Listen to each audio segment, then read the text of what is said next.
Today on Moment of Zen, we're bringing back a conversation I had with Samo Burja, examining cities as civilization's most enduring institutions and their role as interfaces between competing social forces. This originally aired on Samo's show Live Players in June 2024. Let's dive in.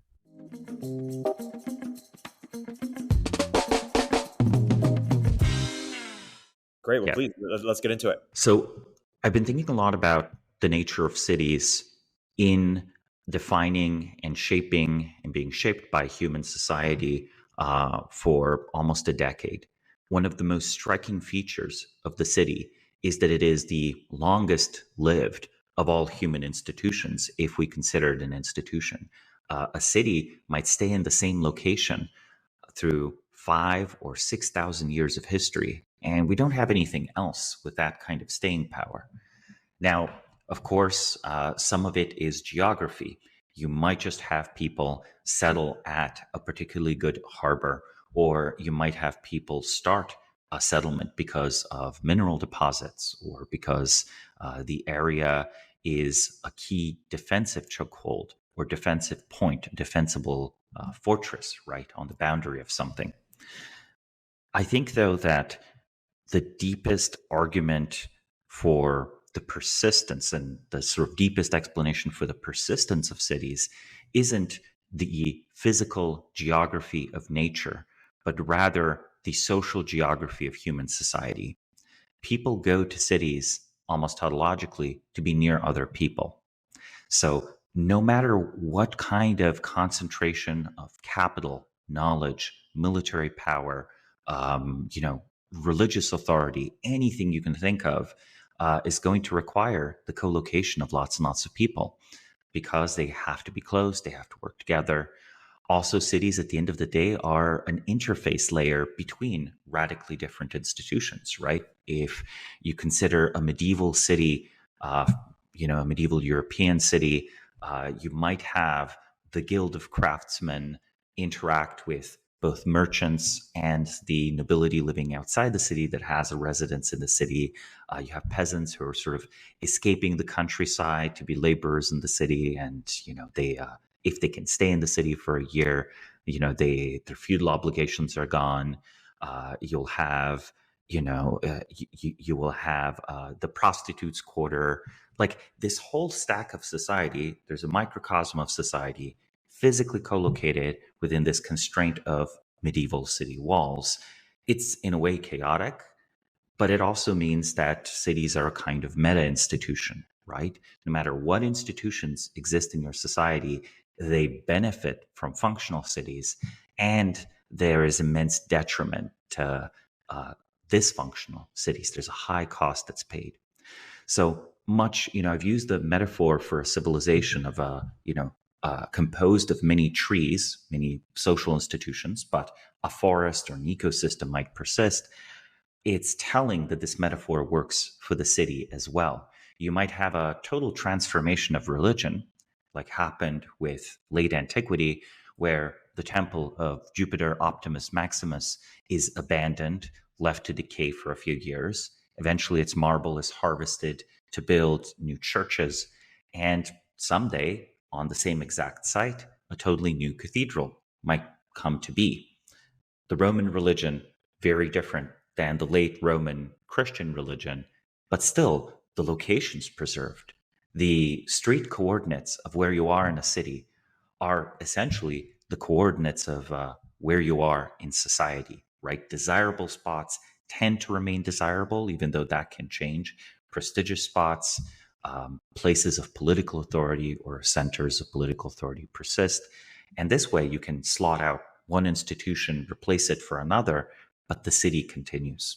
What do you think is misunderstood or underappreciated about the city's role here? Is something people get wrong when they think about the proper role or its impact? I think that in online discourse, at least, there's been a lot of critique of the dysfunction of modern cities, modern American cities in particular. This is hardly unique.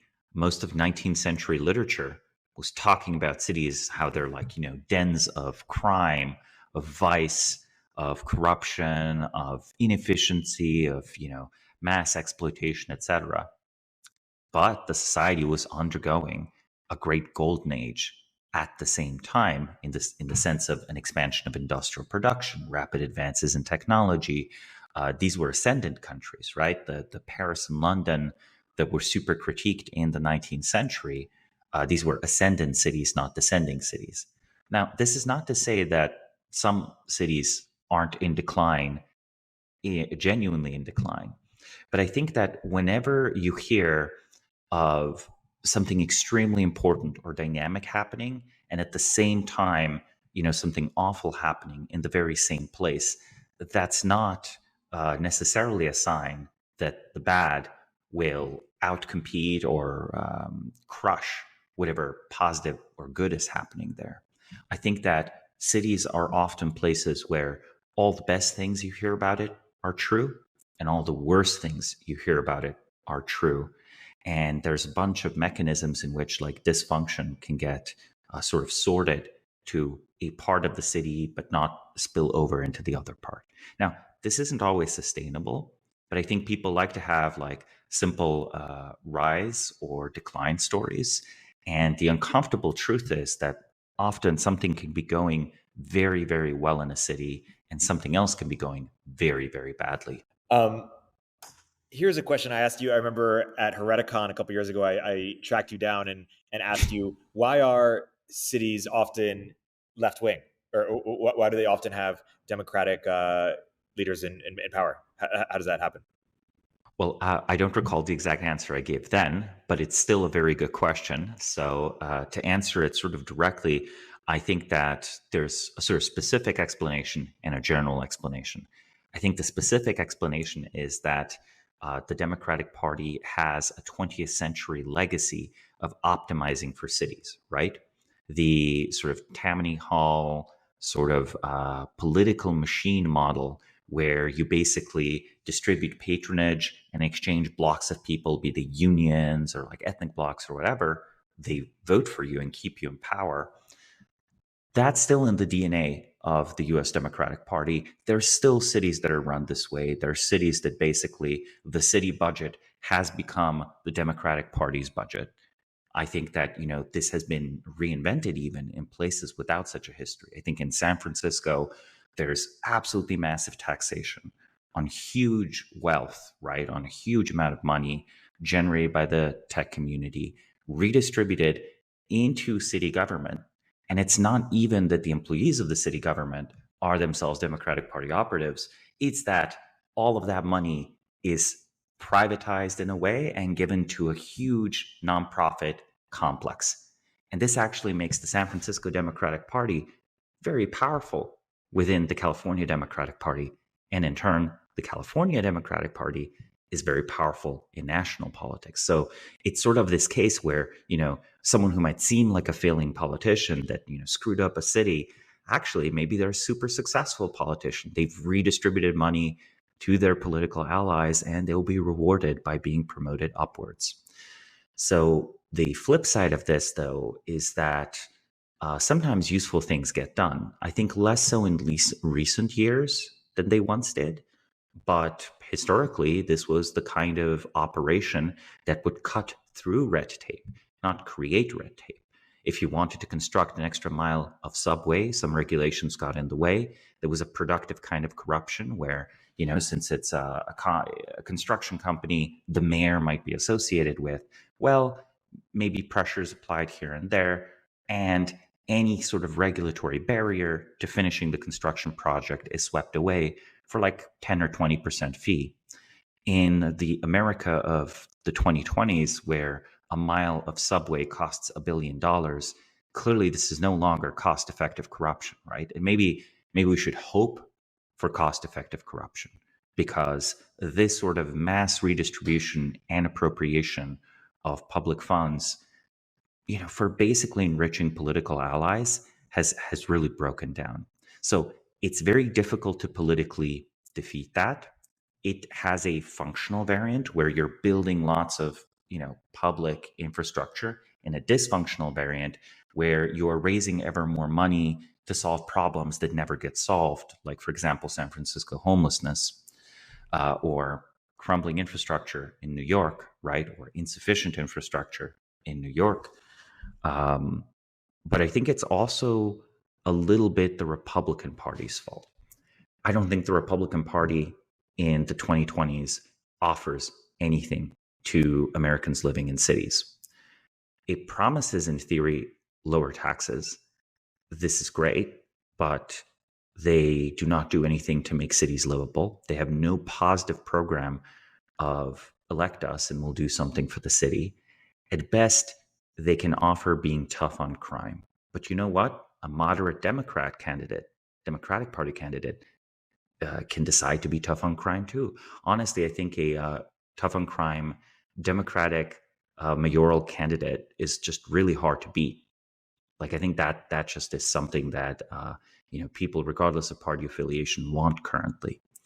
But I think it's on the Republican Party to sort of imagine what would a Republican city look like, because otherwise, all they do with their deregulation and pro-growth perspective is to take a red state like Texas, juice up economic growth, people immigrate into the state. Lo and behold, the people inevitably congregate in cities. And in cities, they realize that the only way they can vote to build up the city's infrastructure, build up beautiful parks, or build public transit of any kind, or do something about congestion. All of these first initial steps, it's like not clear the Democratic Party can deliver on that, but at least the Democratic Party promises that, right? And sort of the Republican Party only has this negative program of, oh, we'll get out of your way. Well, get out of your way is much more compelling if you live in a small town than if you live in a big city. In a big city, everyone is already in everyone's way. It takes a certain measure of authoritarianism, right, to run a city. And it can be justified in left-wing terms of like equity redistribution. It can be justified in right-wing terms of like order, stability, efficiency. But ultimately, there has to be an offering. And I think on a structural level, there are very few cities in the United States you can point at that it's a successful city, it works well, and it's run by the Republican Party. And I think that, Miami might be an example of such a city, but Miami has very specific demographics and politics, right? The sort of Cuban anti-communist perspective is kind of dominant there. And this is Cold War, almost like legacy association, and this kind of a hedonistic culture, which, again, in the 2020s, hedonism and pro-sex almost codes not quite Republican, but sort of edgy right wing, because sort of the mainstream is kind of prudish, mildly anti-sex compared to, say, the 1990s or early 2000s. So that's the general answer. Sorry, that's the specific answer for the United States. And for the general answer, I think in cities, inequality is most visible. So in cities, redistribution is always a popular position because you just see people with wealth and you don't have it. And I think this is as true today as it was in ancient Rome, right? So in ancient Rome, if you say that, the poor plebeians, they don't have any land, they're being squeezed into the city, we should redistribute land to them. That would be a popular position among the plebeians, of course, not the patricians. Hey, we'll continue our interview in a moment after a word from our sponsors. When I had Harley Finkelstein, Shopify's president, on the show, he said something that really hit home for me as an entrepreneur. Shopify, we pray at the altar of small business and entrepreneurship. I do think there's a lot of people out there who have a thing in their life, but for some reason or another, usually because they either think they have no experience or it's too expensive or too complicated, they do not cross the chasm from aspiring entrepreneur to entrepreneur. Making entrepreneurship more accessible, that's exactly what we're talking about. It's not about having the biggest team or the deepest pockets. It's about having the right tools that level the playing field. And that's exactly what Shopify does for entrepreneurs everywhere. The biggest advantage you can have as an entrepreneur isn't money, it's agility. And that means having systems that move as fast as you do. Shopify's point of sale system is a unified command center that brings together your in-store and online operations across up to 1,000 locations. Your competitive edge comes from making buying from you as effortless as possible. Imagine being able to guarantee that shopping is always convenient. Endless aisle, ship to customer, buy online, pickup in store, all made simpler so customers can shop how they want and staff have the tools to close the sale every time. And let's face it, acquiring new customers is expensive. With Shopify POS, you can keep shoppers coming back with personalized experiences and first-party data that give your marketing team a competitive edge. In fact, it's proven. Based on a report from EY, businesses on Shopify POS see real results, like 22% better total cost of ownership and benefits, equivalent to an 8.9% uplift in sales on average relative to the market set survey. As Harley said, the cost of failure has never been lower and the tools have never been better. Turn those what ifs into why nots and keep giving those big dreams the best shot with Shopify. Get all the big stuff for your small business right with Shopify. Sign up for your $1 per month trial and start selling today at shopify.com/momentofzen. Go to shopify.com/momentofzen. Shopify.com/momentofzen. It's an interesting time for business. Tariff and trade policies are dynamic, supply chains squeezed, and cash flow tighter than ever. If your business can't adapt in real time, you're in a world of hurt. You need total visibility, from global shipments to tariff impacts to real-time cash flow. That's NetSuite by Oracle, your AI-powered business management suite, trusted by over 42,000 businesses. NetSuite is the #1 cloud ERP for many reasons. It brings accounting, financial management, inventory, HR into one suite. With one unified business management suite, there's one source of truth, giving you the visibility and control you need to make quick decisions. With real-time forecasting, you're peering into the future with actionable data. And with AI embedded throughout, you can automate a lot of those everyday tasks, letting your team stay strategic. NetSuite helps you know what's stuck, what it's costing you, and how to pivot fast. If I had needed this product, it's what I'd use. It's one system, full control. Tame the chaos with NetSuite. If your revenues are at least in the 7 figures, download the free ebook, Navigating Global Trade, Free Insights for Leaders, at netsuite.com/102. That's netsuite.com/102. I'm curious what we think about kind of charter cities or network states in this light, because I've had the sort of, I think, contrarian opinion among people in that community that you'd have more leverage trying to move to San Francisco, get a few thousand votes, and try to change the politics of the city than moving people from San Francisco to Honduras or Africa or some other place where you can get some jurisdiction.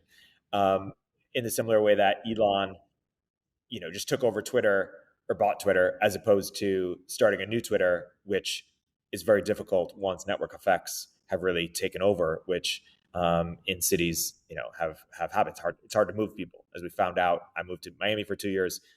Not a lot of people followed. So I'm curious what you think. I think that if you could get a few thousand people to vote as a block and you move them to a city, you're in fact extremely powerful. The tricky part is, would people actually vote that way? I think it requires kind of an identity. To some extent, I think YIMBY did this very well, where YIMBY said, hey, we know your commitments at the national level are democratic, but actually locally, pro-growth is good and anti-growth isn't, and we should build more housing. So YIMBY being yes in my backyard, which is this sort of pro-upzoning, pro-construction ethos and activist movement. People identify with it. So they talk about it to each other and they read the same mailing lists.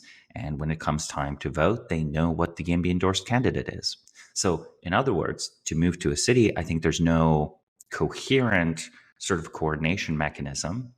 But I think if they come with an identity that votes a certain way, that can be a powerful bargaining chip. Now, the reason I think that exit can be powerful isn't so much that it puts pressure on the place you're leaving. It's that it offers the opportunity to build something different, where you maybe set the initial conditions differently, right? You structure the city government differently, or you get special exemption from regulations. Charter cities veer beyond just the matter of city government into sort of the domain of city-state, into the domain of sovereign government. charter cities are sort of a bypass for the super dysfunctional national politics of countries around the world.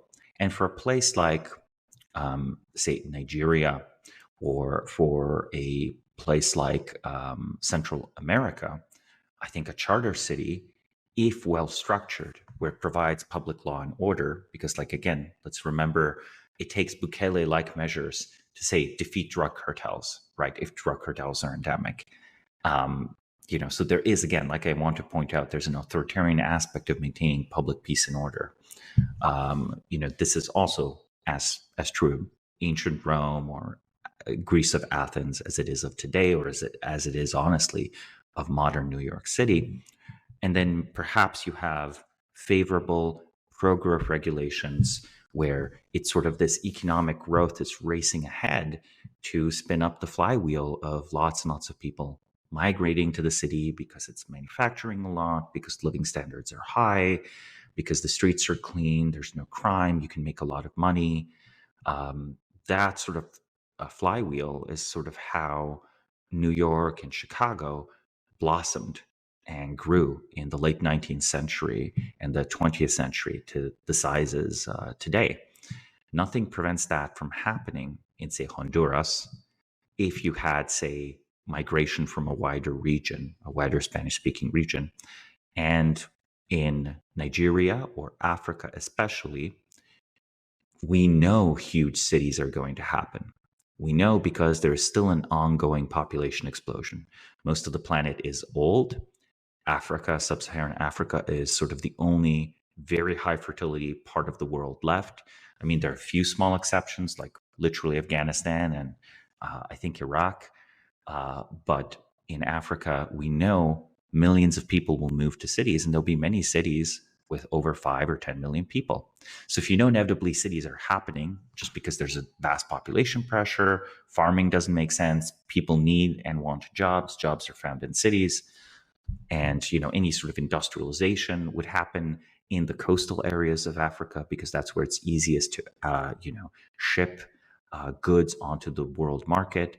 If China has an aging population problem, it might not make sense to do lower end production in China, right? It doesn't make sense even today to do textiles in China the way they did them 30 or 40 years ago. It makes more sense to do them in Bangladesh, for example, right? That kind of industry develops on the coast.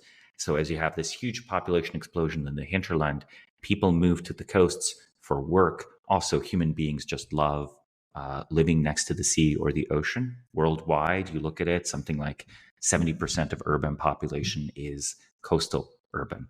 So anyway, in those conditions, you might as well set the city politics to be most favorable, the most favorable you can make them. And then your city outperforms others. And I will note that sometimes it is precisely public infrastructure, almost like giga projects, that make a city viable. I don't know if you know about the history of New York with the construction of the Erie Canal, right? Before the connection was made to the Great Lakes region, actually, Philadelphia and places like that were bigger. Like, there's a very slightly different timeline where that canal is not built, and New York is not the biggest city on the East Coast. And, that'll be a really different America, really different civilization. So there's something really cool about the idea of going to a place that has an ongoing population explosion and that does not have a lot of infrastructure, and picking the cities. Like, by picking those cities, those hubs, you will not just transform those cities. If you could do that, you'll transform those countries, maybe even make them real countries. A lot of these places have been very fragmented along tribal lines for a long time. State capacity is weak. A city government could be super powerful. Now, will this involve Silicon Valley packing up and moving to Charter City, Nigeria, or even Charter City, Honduras? No. I'm just almost certain to not. However, if someone could get a US state, or better yet, the US federal government, to designate a special economic zone somewhere in the US where the federal stuff would not apply for the purposes of perhaps reindustrializing the United States, I think people would move, and I think it would work extremely well. But the problem is that's the kind of thing that requires sort of the federal government to agree or a state government to agree to give up power. And that's, that's a very tricky thing to do politically. The one thing you also write in your piece in Palladium, why the city makes a civilization, which people should read, is you talk about the effect of cities on social media. And there's, over the pandemic, there was sort of this thinking of, hey, everything is remote now. We live on the internet. But you actually, imply that it's way less like that. It's way more city dependent than we think. Why don't you unpack that a little bit? Well, if you live in a city, today, I think that you are also living in the city's digital counterpart. As the internet became ubiquitous, the difference between IRL and online collapsed. But this doesn't mean that your IRL location no longer matters. Being well connected in DC, New York, or San Francisco, will let you access influential users on the site formerly known as Twitter.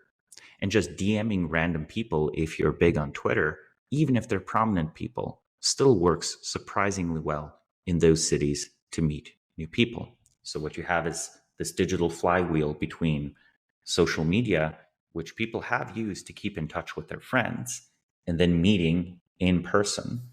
And then finally, if you are meeting in person, someone you've met through social media, this can have massive professional consequences. I know of people who have been, hired into top AI labs, right, because of their social media, right, because they were prominent and sort of funny, and then they applied for an engineering job, and it turned out they're a good engineer, for example, right? That kind of career aspect, you don't get the same opportunity if you participate on a media platform that's dominated by a single city as if you lived in that city. And I do have to admit, sometimes here in the wider Bay Area, it feels almost like Twitter IRL. People will literally show up in a coffee shop and say that they know you from Twitter. I think that doesn't happen in Los Angeles.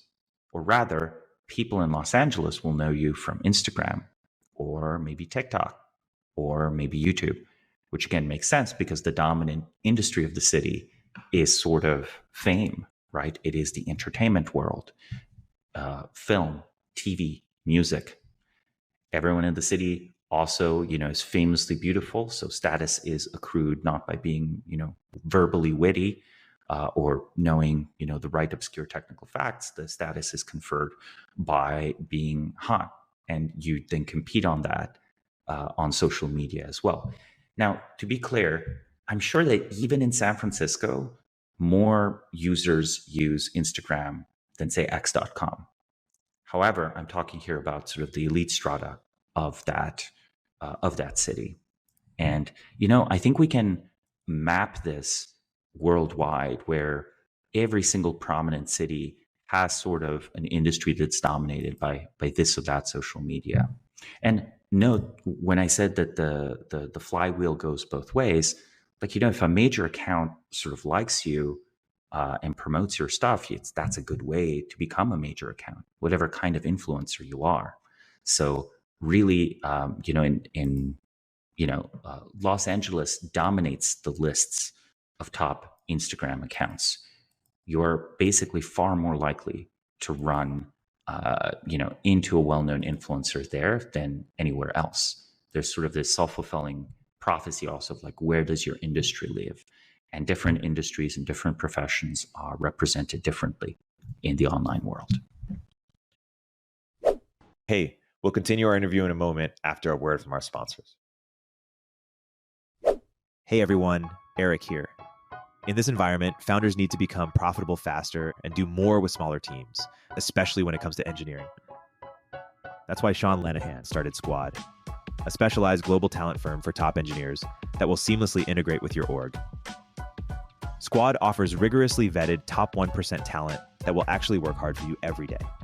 Their engineers work in your time zone, follow your processes, and use your tools. Squad has front-end engineers excelling in TypeScript and React and Next.js ready to onboard to your team today. For backend, Squad engineers are experts at Node.js, Python, Java, and a range of other languages and frameworks. While it may cost more than the freelancer on Upwork, billing you for 40 hours, but working only 2, Squad offers premium quality at a fraction of the typical cost, without the headache of assessing for skills and culture fit. Squad takes care of sourcing, legal compliance, and local HR for global talent.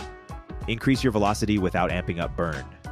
Visit choosesquad.com and mention Turpentine to skip the waitlist. How do you think your understanding of what makes cities great differs from other, the Jane Jacobs of the world or other sort of city or, sort of urban development thinkers? Theorists. Yeah. Yeah.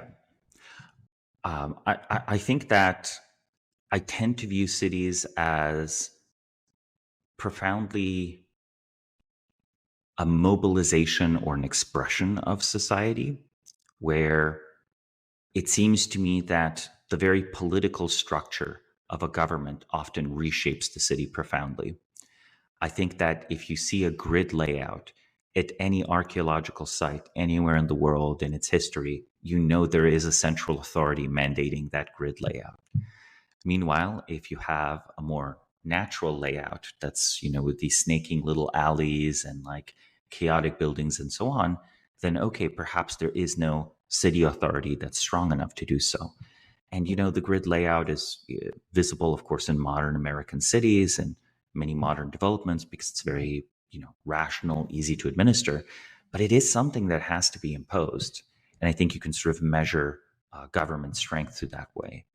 I also think that cities are transformed not just by themselves, they're, again, transformed by the rest of the civilization they're embedded in through vast wealth transfers or through concentration. If you unify a great area politically, there tends to be a tendency that the secondary center in a polity is subsumed and cannibalized by the primary center.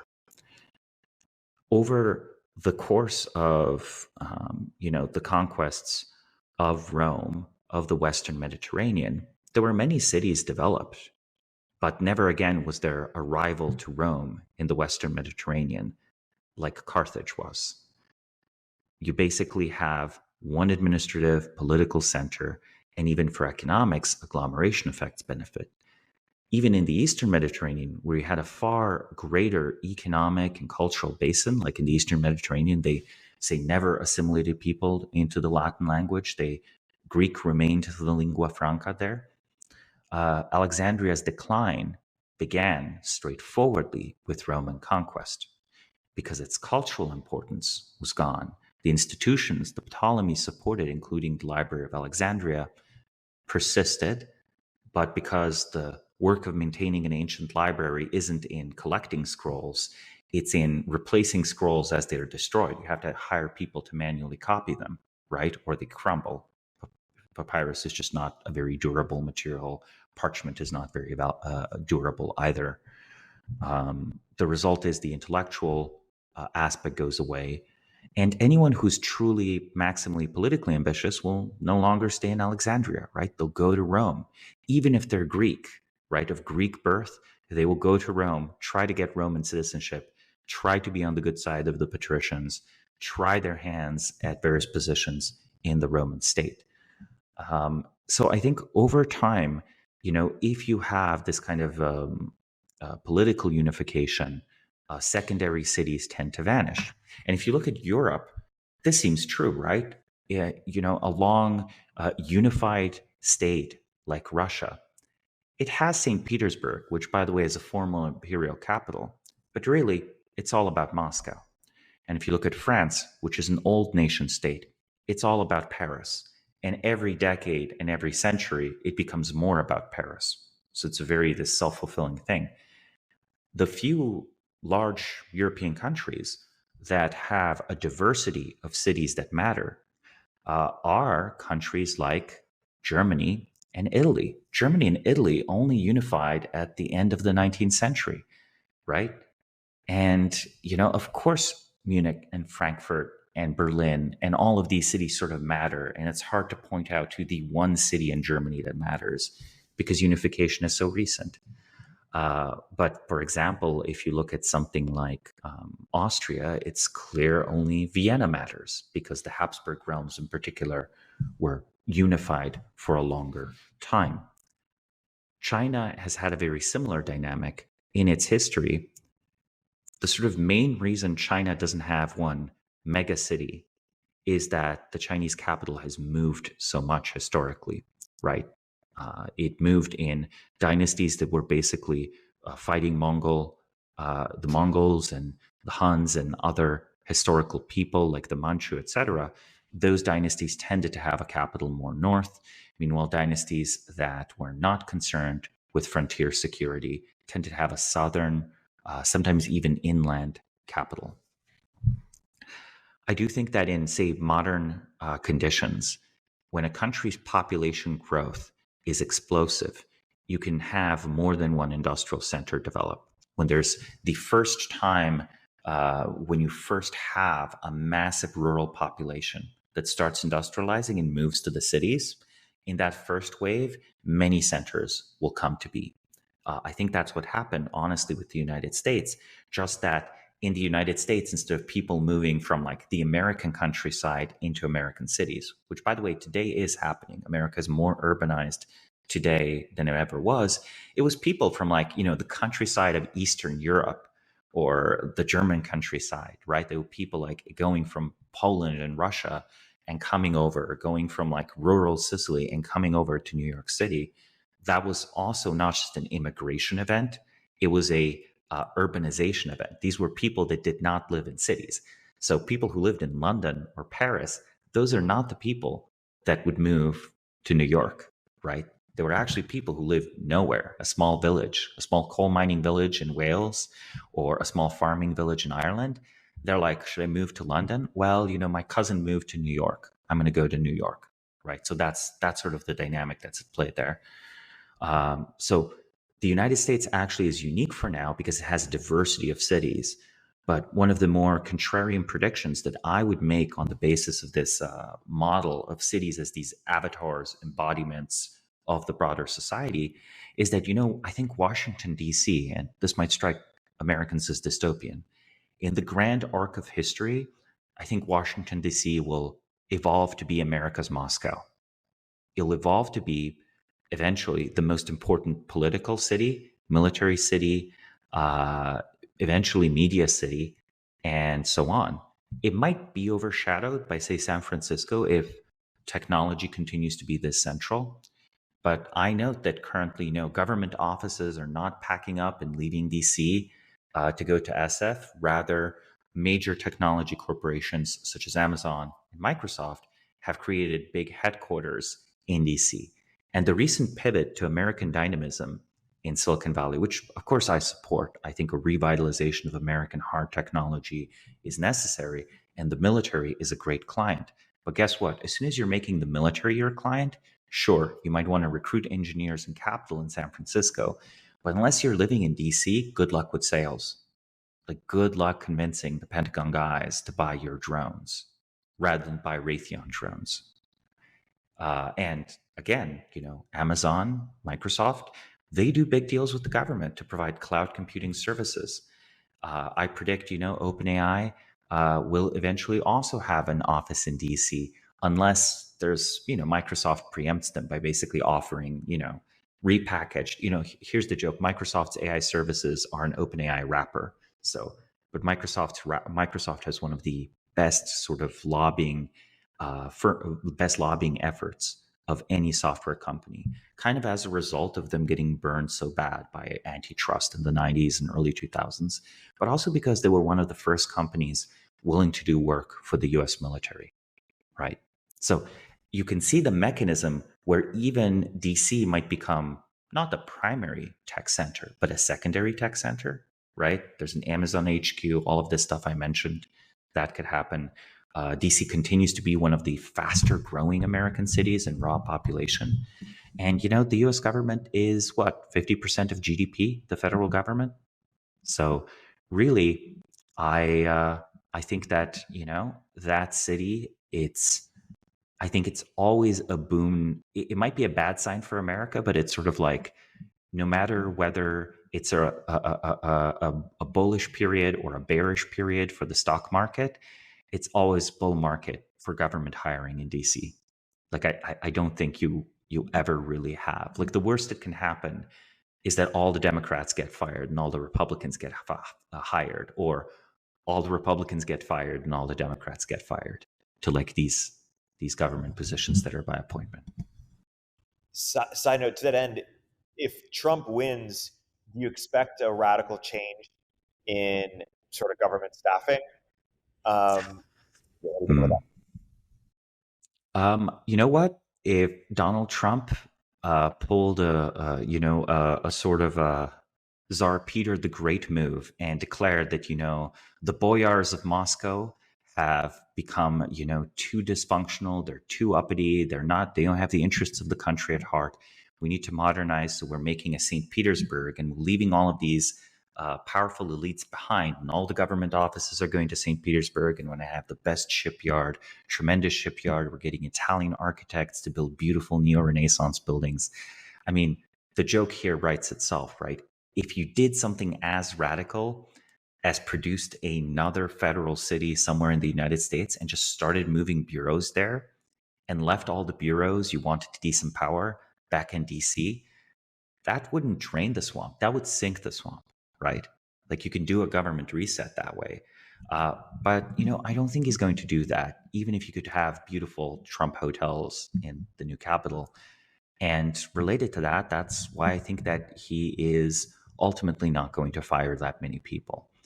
When you look at historically, the problem with firing lots of people in government is that you need a small, competent team behind you to hire them back in. So all of these efforts to shrink government actually usually mean that you have to take up a function that used to be done inefficiently, but politically powerfully by 1,000 bureaucrats. You have to do with a smaller team of 100 bureaucrats, or you've just given up power and the power is left on the table and whoever comes next picks it up. So I don't think Trump has a team around him. I don't think he's worked very well with the Republican Party. And, I didn't necessarily, we could have an election episode if you want, but I think the great tragedy of modern American politics is that both the Democratic and the Republican Party as institutions are decaying. They are worse at sourcing talent. They're worse at formulating policy. They are worse at reforming government institutions. So this sort of a party system, it's not even that we're locked in the party system. It's that the party system has sort of lost control of the steering wheel of U.S. government. So I don't think the U.S. government is party driven, which means that it's party agnostic. that? That makes sense. I want to go back to your piece, because you end the piece where you say, since our industrial civilization clearly needs a refounding, which maybe you may want to give a quick primer, many of our cities will need such a refounding as well. It will require a new Gilgamesh and perhaps a new Enkidu too, to overthrow the old order of cities and found them anew. Can you flesh that out a little bit, of if you had a laundry list or could wave a wand and have any sort of leverage points that you would pull or influence or change, what might those be? Just to explain a literary allusion not all viewers might be familiar with, I opened the article by looking at one of the oldest written myths that we have available today, the Epic of Gilgamesh. And the oldest written myth that we have is also an epic of the city, because it begins with Enkidu, the wild man who used to hunt wild animals, moving to the city and, eating bread and drinking beer and like observing how strange the city is and getting into a wrestling match with Gilgamesh over Gilgamesh's tyranny. They eventually become best friends and, go adventure and so on until Enkidu is killed. But that's who Enkidu and Gilgamesh are. So what I am saying there is that perhaps we need to look at our cities with fresh eyes, and we do need to go back into the cities and overthrow existing city governments and install new ones and build new institutions there, because it is very difficult to reform the existing ones. And, maybe that takes the form of a few thousand voters, or maybe it takes the form of intellectually persuading anyone who's talented that, policies that you favor are good. So at the end of the day, you kind of infiltrate the expert class. Maybe it's, much more striking, right? Maybe there's an American city that has this terrible crime wave, and there's some sort of DA, district attorney, mayoral police alliance sort of brings order to the city, brings down crime, and that impresses the voters to a great degree, but is also politically powerful because the police department is empowered. I mean, I'm almost describing 1990s New York, right, with Giuliani and then Bloomberg continuing that policy that resulted in, honestly, the city being, if anything, safe and clean, and not sort of the chaotic or almost post-apocalyptic New York of the 1970s that was immortalized by Hollywood films of the era. So I further suspect that a lot of our cities are technologically behind the times. What does a city look like if it is designed from the ground up to be optimized around self-driving autonomous vehicles, right? Um, I think it looks quite different. I think the physical layout of the city is different. There was a massive difference in the Western world between cities built in the 1900s, which was sort of, cable car era, subway era, and cities built in the 1950s. You contrast Los Angeles and New York. You could think of New York as operating and having inherited a walkable, public transit oriented city plan, overlaid with some sort of half-hearted attempts to transform it into a car city that honestly just made it work worse. But you can still see clearly that there's the floor plan of a city that's pre-automobile, pre-personal vehicle. 1950s Los Angeles is a personal vehicle city. What would a robo-taxi city look like? I think that we might see that in China. And as soon as self-driving cars become a major factor in American cities, I suspect some US city, maybe a city in Texas, will grow to a great degree because we'll adjust its traffic regulations to fit these vehicles. You can imagine a world where people don't own a private car. They just, traverse through app. They ask the app, hey, I want to go as fast as possible from point A to B. And the app might summon a car. It might have a shuttle with 20 other people stop by, or it might direct you even to a subway or something like that. Though I don't think that will make as much sense. I think roads with autonomous vehicles of various sizes could actually transit people extremely efficiently. One of the most inefficient things currently is that there's vast demand for parking space in cities. If you look from, just a satellite photo, an aerial photo of a American city, but also some of the recent Chinese cities, you'll notice parking takes up huge areas of space. As soon as you need to dedicate huge areas of space to parking, walking from point A to point B becomes longer. It becomes super difficult because you have to go all the way past all this parking that's put there for a shopping mall or even a corporate headquarters. With self-driving, you could easily have a car drop you off, pick up the next person, or even if there's no next person, even if this is your personal vehicle, nothing stops your car from driving right back to your home and parking itself in your garage. And it's scheduled to come pick you up again after work. No need for parking, right? I think that would make all vehicles as convenient as Uber is, and the best case. This is, though, a technological reform carried out by, a transformed city layout. And there is a case that cities are technologically obsolete, but I still think that the political struggle of transforming countries politically must be carried out in cities. It must happen in cities. I struggle to think of any sort of political or cultural change in the last 200 years that did not come from cities, like anywhere in Western history, but even Chinese history, right? Like Mao might go to the countryside to, get the peasants radicalized, become a political party. But Mao's basically educated in Western schools and spends most of his youth, visiting cities. That's where the political party of China originates. And that's like the closest case I know of where sort of the countryside was the basis for a kind of political transformation of a country. That makes sense. Is there anything else related to cities or this piece or or the broader sort of cities, effort under Palladium that's worth sharing before we wrap?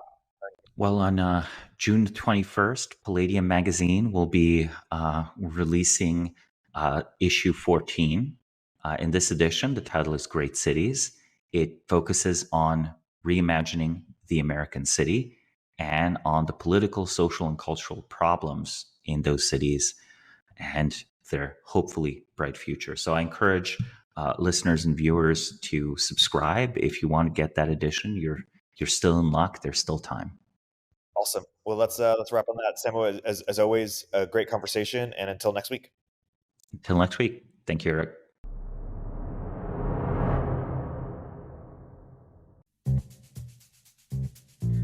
Hey everyone, Erik here. At Turpentine, we're building the first media outlet for tech people by tech people. We're the network behind the show you're listening to right now. We have a slate of hit shows across a range of topics and industries, from our AI and investing cluster of podcasts to shows that drive the conversation in tech with the most interesting thinkers, founders, investors, and influencers, like Econ 102 with Noah Smith. We're launching new shows every week, and we're looking for industry-leading sponsors.